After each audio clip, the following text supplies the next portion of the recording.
Hi guys வணக்கம். இன்னைக்கு என்னோட பிறந்த நாள். It's my birthday. So June 5. ஆனால் நான் இது வந்து மறுநாள் தான் நான் வந்து போஸ்ட் பண்ண முடியும். ஏன்னா எனக்கு இன்னைக்கு ஒரு நாள் மட்டும் பிரேக் எடுக்கலான்னு முடிவு பண்ணிட்டேன்.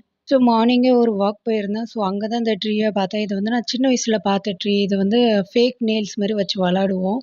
ஸோ இதுதான் என்னோட பர்த்டே அவுட்ஃபிட். ஸோ நான் இதை குளிச்சுட்டு வந்து காட்டுறேன். ஸோ இதுதான் என்னோட அவுட்ஃபிட். ஸோ ஃபேஸ் வந்து இப்போதைக்கு காட்ட மாட்டேன், சாரி. ஸோ இதுதான் இன்னைக்குள்ள எங்களோட lunch menu. So ghee rice, pepper chicken gravy and fish fry, chicken 65 and egg. சாப்பிட்ட உடனே கேக் கட் பண்ணலான்னு முடிவு பண்ணிட்டேன். ஸோ இதுதான் என்னோட அம்மா கொடுத்த கிஃப்ட்டு. Dairy milk. எனக்கு டெய்ரி மில்க்ஸ்னால் ரொம்ப பிடிக்கும். அண்ட் இதுதான் என்னோட பெரிய ஒரு ட்ரீம் கேக்குன்னு கூட சொல்லலாம். பட் இதில் வந்து கொஞ்சம் மெல்ட் ஆக ஆரம்பிச்சிட்டு. But anyway it was nice. And இதெல்லாம் தான் இன்னைக்குள்ள கிரேவிங்ஸ். ஸோ எனக்கு டெய்ரி மில்க் கிடச்சது. நைட் ஐஸ்கிரீம் வாங்கி தந்தாங்க.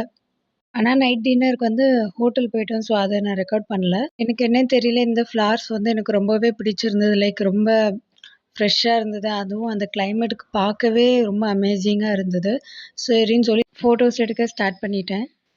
நான் நார்மல் டேஸ்லேயே ஜேர்னல் பண்ணுவேன். ஸோ இன்றைக்கி என்னோட பர்த்டே வேறு. ஸோ கண்டிப்பாக பண்ணணும்னு சொல்லி நான் ஜேர்னல் மட்டும் பண்ணுறதுக்கு இங்கே வந்தேன் ஸ்டடி ப்ளேஸ்க்கு. ஜேர்னல் இன்றைக்கி வந்து என் மனசில் பட்டதை அப்படியே எழுதணும்னு நினச்சேன். ஏன்னா இது வந்து இந்த பர்த்டே ரொம்ப ஸ்பெஷல்னு சொல்லலாம். ஏன்னா இந்த ஒரு பர்த்டேயில் தான் நான் வந்து எந்த ஒரு எக்ஸ்பெக்டேஷனும் வைக்கல. அண்ட் எதெல்லாம் கிடைக்கலன்னு சொல்லி ஃபீலும் பண்ணல. கிடைச்சத வச்சு நான் சந்தோஷமாக இருக்கணும்னு ஆசைப்பட்டேன். ஸோ அதேமாரி என்னோடய டேவும் ஹாப்பியாகவே எண்ட் ஆச்சு. ஸோ இது கிடைக்கல, அது கிடைக்கலன்னு நம்ம ஃபீல் பண்ணதோட எது கிடைச்சிருக்கோ அதை வச்சு நம்ம சந்தோஷமாக ஃபீல் பண்ணுறதே ஒரு பெரிய பிளெஸ்ஸிங். ஸோ அந்த ஒரு மைண்ட் செட்டு எனக்கு, அந்த ஒரு மெச்சூரிட்டி எனக்கு இந்த ஒரு ஏஜில் வந்திருக்குன்னா I'm so grateful for that. So என்னோடய ஏஜ் வந்து நிறைய பேர் கேட்டுட்டு இருந்தீங்க. நான் வந்து இப்போ 2025ல் I'm 20 years old girl. So இந்த 20 இயர்ஸில் நான் வந்து நிறைய லெசன்ஸ் கற்றுக்கிட்டேன். ஹாப்பி மூமெண்ட்ஸும் நடந்திருக்கு, சேட் மூமெண்ட்ஸ் ரொம்பவே நடந்திருக்கு. பட் நான் வந்து ஒரு மிட் ரேட் மாதிரி. ரொம்ப ஹையாகவும் சொல்ல மாட்டேன், ரொம்ப லோவாகவும் சொல்ல மாட்டேன். பட் என்னோடய லைஃப் ஒரு மிட் ரேட் மாதிரி கூட சொல்லலாம். லைஃப்னாலே அப்ஸ் அண்ட் டவுன்ஸ் இருக்க தான் செய்யும். ஸோ நம்ம வந்து நம்ம டவுன் ஆகிட்டே போகிறோமே என்ன பண்ண நீங்கள் யோசிச்சிங்கன்னா, நீங்கள் எப்படி புஷ் ஆகி மேலே வரணுமோ அதை பற்றி நீங்கள் யோசிங்க. பட் நீங்கள் வந்து கிவ் அப் பண்ணுறத பற்றி யோசிக்காதீங்க. ஏன்னா எல்லார் லைஃப்லையுமே அந்த ஒரு அடி விழுந்து தான் எல்லாருமே மேலே வந்திருப்பாங்க. And don't get jealous of others. ஏன்னா அவங்கவுங்க லைஃப்பில் எப்படி எப்படி அவங்க முன்னேறி இருப்பாங்க நம்மளுக்கு தெரியாது. பட் நம்ம கண்ணுக்கு அவங்க அச்சீவ் ஆகிறது மட்டும் தான் தெரியும். அவங்க எத்தனை வாட்டி ஃபெயில் ஆகிருப்பாங்க, அவங்க லைஃப்பில் என்னதெல்லாம் சேடாக நடந்திருக்குன்னு நம்மளுக்கு தெரியவே தெரியாது. நம்ம ஈஸியாக சொல்லுவோம், உனக்கு என்னப்பா நீ நல்லா இருக்கிற அப்படின்னு சொல்லி. So don't compare your life with others and don't get jealous of others.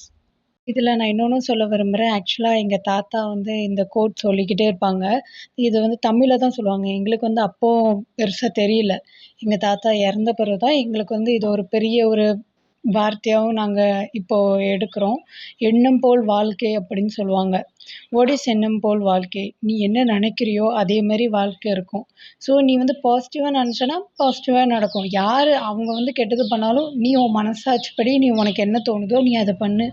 அதுவே உன் லைஃப் வந்து மேலே கொண்டு போவோம் அப்படின்னு சொல்லுவாங்க. ஸோ எனக்கு வந்து இந்த கோட் நான் சின்ன வயசுலேருந்து நான் கேட்டுட்ருக்கேன் எங்கள் தாத்தா சொல்கிறத. பட் எனக்கு இப்போ தான் அது வந்து அர்த்தம் புரியுது. Anyways, try to enjoy your life. Thanks for வாட்சிங் and don't forget to subscribe to the channel. மற்ற வீடியோஸும் செக் பண்ணுங்கள். மேபி உங்களுக்கு யூஸ்ஃபுல்லாக இருக்கலாம், மோட்டிவேஷனலாகவும் இருக்கலாம்.